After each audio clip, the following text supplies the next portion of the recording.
Assalamualaikum warahmatullahi wabarakatuh. Perkenalkan, nama saya Waldi Putra Mimaro dengan NIM 2112230001. Di sini saya akan mempresentasikan hasil pengendalian korosi dengan metode proteksi katodik dan inhibitor. Apa itu korosi? Korosi adalah proses kerusakan atau pengikisan materi, terutama logam, akibat reaksi kimia atau elektrokimia dengan lingkungan sekitarnya. Proses ini dapat terjadi karena berbagai faktor, termasuk kelembapan, suhu, oksigen, garam, dan zat kimia lainnya. Korosi dapat mengakibatkan hilangnya material, penurunan kekuatan, dan kegagalan fungsi suatu struktur atau komponen. Pengendalian korosi, yaitu pengendaliannya korosi adalah serangkaian tindakan dan teknik yang dilakukan untuk mencegah atau memperlambat proses korosi pada material, terutama logam.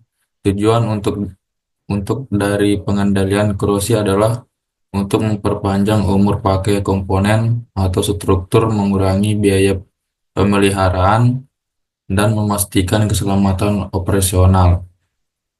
Contoh dari pengendalian korosi antara lain dengan metode berikut. Yang pertama ada proteksi katodik, yang kedua ada inhibitor. Proteksi katodik. Proteksi katodik itu adalah metode pencegahan korosi yang bertujuan untuk melindungi logam dari kerusakan akibat reaksi elektronik kimia dengan cara menjadikannya sebagai katoda dalam proses korosi. Metode ini sering digunakan pada struktur dan komponen logam yang terpapar lingkungan korosif, seperti pipa bawah tanah, tangki penyimpanan, dan bagian-bagian kapal. Selanjutnya di sini ada prinsip kerja proteksi katodik. Korosi terjadi ketika logam teroksidasi, yang berarti logam kehilangan elektron dan membentuk ion posisif dalam lingkungan elektrolit, seperti air. Reaksi ini bisa menghasilkan korosi yang signifikan. Prinsip kerja proteksi katodik didasarkan pada konsep Leonika yang mengubah potensi elektroda logam yang dilindungi sehingga logam tersebut berfungsi sebagai katoda dalam reaksi korosi.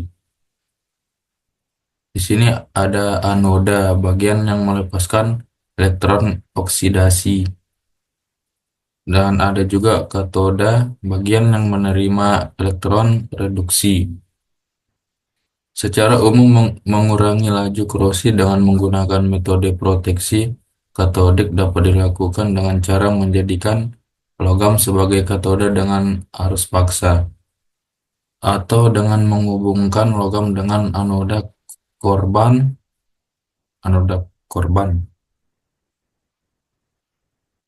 Selanjutnya ada metode inverse crude, yaitu metode proteksi dengan menggunakan sumber arus yang berasal dari luar, biasanya dari arus AC yang dilengkapi dengan penyerah arus sehingga menjadi arus DC, di mana kutub negatif menghubungkan ke struktur yang dilindungi dengan kutub positif dihubungkan dengan anoda sehingga elektron mengalir dari rektiver menuju anoda, lalu dari anoda melalui elektrolit ke permukaan struktur, kemudian mengalir sepanjang struktur dan kembali ke rektiver melalui konduktor elektrik. Karena struktur menerima elektron, maka struktur menjadi terproteksi.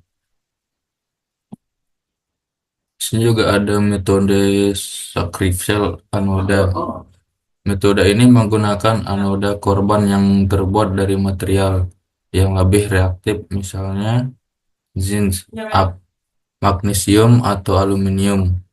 Anoda ini akan terkorosi terlebih dahulu karena adanya beda potensial elektronik kimia antara anoda korban dengan komponen yang akan dilindungi, sehingga dapat melindungi komponen dari korosi. Metode ini lebih sederhana dan tidak memerlukan sumber daya eksternal, tetapi memiliki batasan dalam hal efek efektivitas.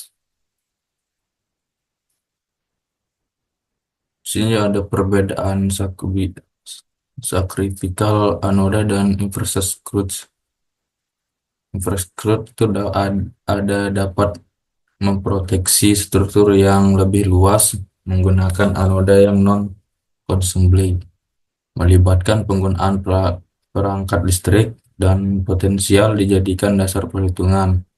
Sedangkan sakrifikal anoda di sini ada lingkup proteksi terbatas menggunakan consumable anoda tanpa menggunakan instalasi perangkat listrik dan arus dijadikan sebagai dasar perhitungan. Selanjutnya ada inhibitor. Inhibitor itu adalah zat yang ditambahkan ke dalam lingkungan korosif untuk memperlambat atau menghentikan proses korosi pada logam. Contohnya dalam industri minyak dan gas. Inhibitor organik seperti amina digunakan untuk melindungi pipa dari korosi yang disebabkan oleh air dan gas asam. Inhibitor ini bekerja dengan membentuk lapisan pelindung pada permukaan logam, mengurangi interaksi antara logam dan agen korosif. Selain itu, dalam industri otomotif, inhibitor juga ditambah ke dalam cairan pendingin untuk mencegah korosi pada komponen logam mesin, sehingga meningkatkan umur dan keandalan kendaraan. Di sini ada prinsip kerja inhibitor. Prinsip kerja inhibitor korosi melibatkan beberapa mekanisme yang bertujuan untuk mengurangi laju korosi pada logam. Inhibitor dapat membentuk lapisan pelindung yang menghalangi kontak langsung antara logam dan lingkungan korosif, seperti air atau ion korosif. Selain itu, inhibitor dapat berinteraksi dengan ion yang menyebabkan korosi, mengurangi konsentrasi mereka di sekitar permukaan logam. Beberapa inhibitor juga memodifikasi kinetika reaksi korosi dengan menurunkan energi aktivasi yang diperlukan untuk proses korosi, sehingga memperlambat reaksi tersebut.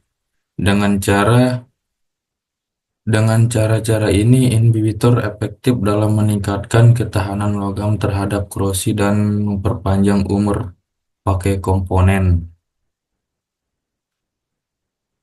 Di sini ada inhibitor anodik.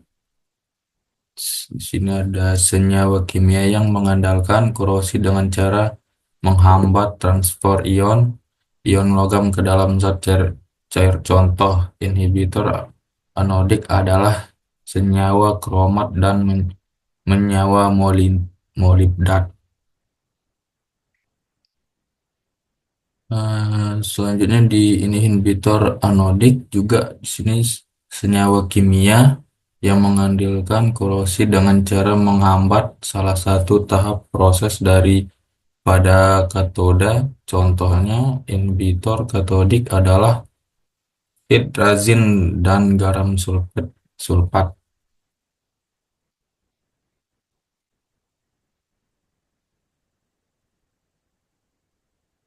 Sini juga inhibitor campuran,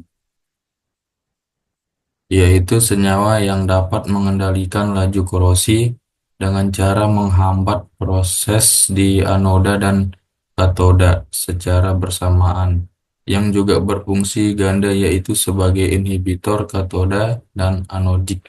Contohnya adalah senyawa silikat dan senyawa fosfat. Hmm,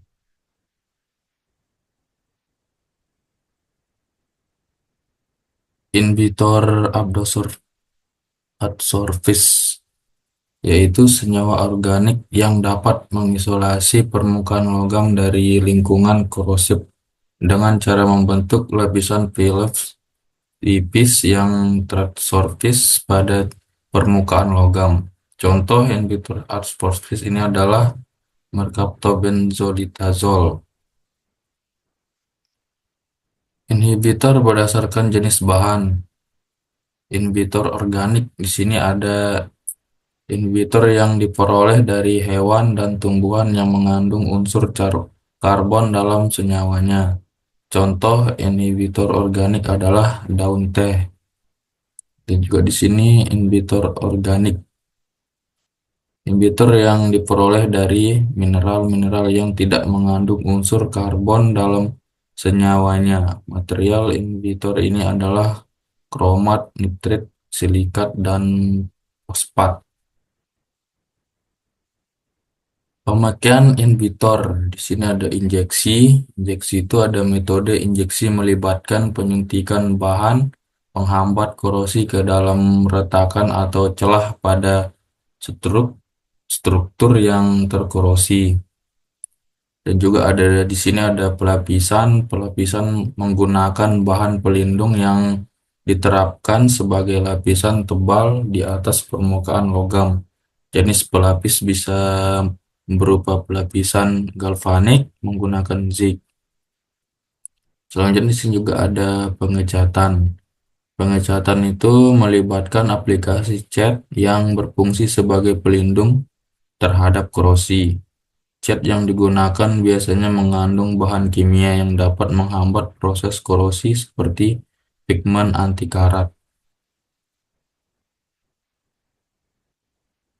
Di sini ada kesimpulan. Kesimpulannya itu adalah pengendalian korosi pada material logam dapat dilakukan secara efektif dengan menggunakan metode proteksi, katodik, dan inhibitor. Proteksi katodik bekerja dengan menggunakan logam yang dilindungi menjadi katoda sehingga terhindar dari oksidasi dan korosi. Metode ini dapat dilakukan dengan menggunakan arus paksa atau anoda korban. Di sisi lain, inhibitor bekerja dengan menambahkan zat kimia yang memperlambat laju korosi dengan membentuk lapisan perlindungan pada permukaan logam atau dengan menghambat reaksi elektrokimia pada anoda dan katoda. Kedua metode ini penting dalam industri untuk memperpanjang umur struktur dan komponen logam, mengurangi biaya pemeliharaan, dan meningkatkan keselamatan operasional. Sekian, terima kasih. Cukup sekian dari saya. Mohon maaf kalau banyak kekurangan. Assalamualaikum warahmatullahi wabarakatuh.